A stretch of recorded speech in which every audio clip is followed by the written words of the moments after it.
राष्ट्रवादी काँग्रेस पक्षाचे नेते, आमचे सहकारी, उद्याचे आमदार अनिलदादा सावंत आयोजित दहीहंडी उत्सवासाठी उपस्थित अनिलदादा सावंत,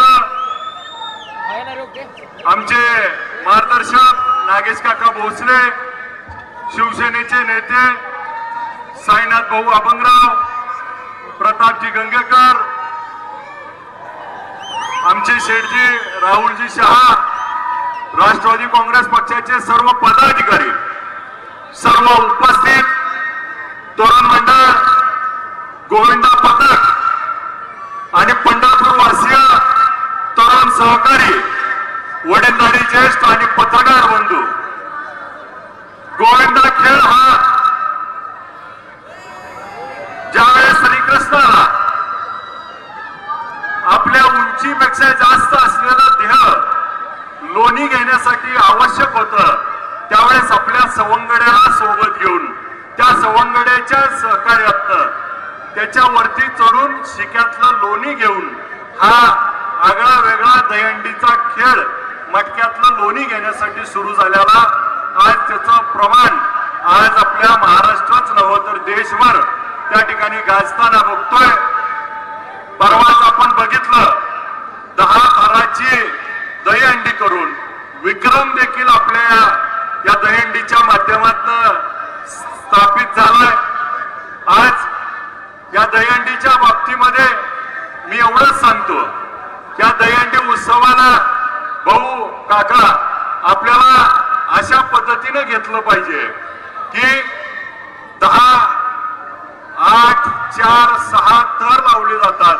आज खालचा बहुदंड आणि बाहुबली असल्याशिवाय वर 5 थराचा बोजा त्या ठिकाणी सहन करू शकत नाही आणि म्हणून मोबाईलवरती खेळण्यापेक्षा आता मैदानातले खेळ खेळण्याला आणि म्हणून या दहीहंडीला वेगळं स्वरूप येत आहे.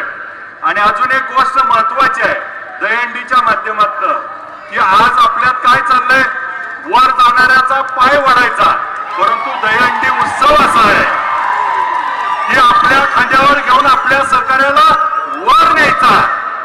त्यामुळं हा मेसेज महत्वाचा आहे, आपल्या खांद्यावर आपल्या सहकार्याला मित्राला वर घेऊन जायचं, हा मेसेज आपल्यासाठी महत्वाचा आहे.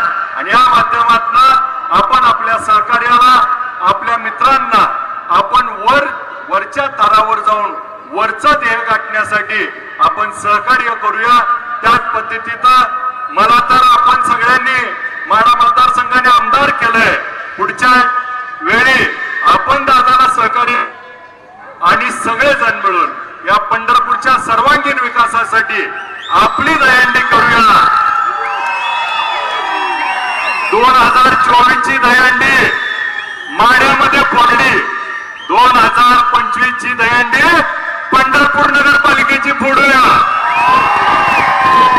आणि माझ्या सर्व सहकार्यांना सगळ्यांना सोबत घेऊन एक संघ एक दिलानं आपण उद्याच्या काळामध्ये या पंढरपूरच्या सर्वांगीण विकासासाठी एक संघ जो आपल्याला श्रीकृष्णानं घालून दिलेला नियम आहे तो घालून पुढे जाऊया. सर्व गोविंदा भक्तांना खूप खूप शुभेच्छा देतो. गोकुळाष्टमीच्या झालेल्या शुभेच्छा देतो. परवा 15 ऑगस्ट झाला, 15 ऑगस्टच्या देखील आपल्याला देश स्वातंत्र्याच्या शुभेच्छा देतो. येणाऱ्या गणपतीच्या लक्ष्मीच्या शुभेच्छा देतो. आपल्या सगळ्यांना खूप शुभेच्छा देऊन पंढरपूरच्या सर्वांगीण विकासाला आपण सगळेजण मिळून हातभार लावूया. मला या कार्यक्रमाला अनिलदादांनी सर्व सहकार्याने बोलवलं त्याबद्दल त्यांचे आभार व्यक्त करतो. त्यांना देखील शुभेच्छा